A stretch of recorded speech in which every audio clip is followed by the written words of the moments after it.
నమస్కారం. నా పేరు కాజా బేగం. మా అమ్మకు కొంచెం గడ్డ అయింది ఛాతీలో.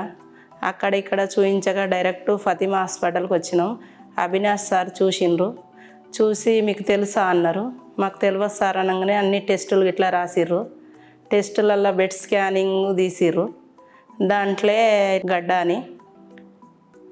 అని వస్తే మరి ఇట్లా మీకు తెలుసా అని ఫస్టే అన్నాడు. మాకు తెలియదు సార్, మీ వాళ్ళు ఎవరన్నా ఉన్నారా అంటే ఎవరు లేరు సార్, మేమిద్దరమే ఉన్నాం, ఆడోళ్ళం అని చెప్పినాం. మా అన్న లేడు, మా అల్లుడు వాళ్ళంతా లేరు.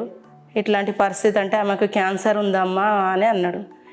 సరే సార్, క్యాన్సర్ ఉందంటే ఎట్లా సార్ అంటే మరి ఇట్లా తొలగించాలి, 70 ఏళ్ళ ఏజ్ అయిపోయింది ఆమెకు, ఆపరేషన్ చేయాలంటే చాలా కష్టంగా ఉన్నది, మరి ఎట్లా పరిస్థితి, మరి మీరు ఏమంటారని అడిగిండు. ఏమైనా సరే సార్, మీరు ఒక దేవుడు, ఏజ్ బార్ అయిన దానికి మేము ఎక్కడ తీసుకుపోలేము, ఆపరేషన్ చేయండి, ఏదైతే అదవుతుంది అని చెప్పినాం. సారు చేసేటప్పటికీ ఇట్లా హార్ట్ అటాక్ రావచ్చు, ఇది రావచ్చు, అది రావచ్చు అని అన్నీ చెప్పారు. అయినా సరే అన్నిటికీ ఒప్పుకొని దేవుడు ఉన్నాడు సార్, మీరు కూడా ఉన్నారు దేవుని లెక్క, చేయండి ఆపరేషన్ అని మేము అన్నాం. ఆపరేషన్ చేసి తీసుకొచ్చారు. అప్పటి నుండి మా అమ్మ మంచిగానే ఉన్నది.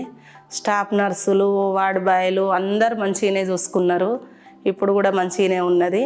అవినాష్ సార్కు థ్యాంక్స్. ప్రతిమ క్యాన్సర్ హాస్పిటల్కు ధన్యవాదాలు.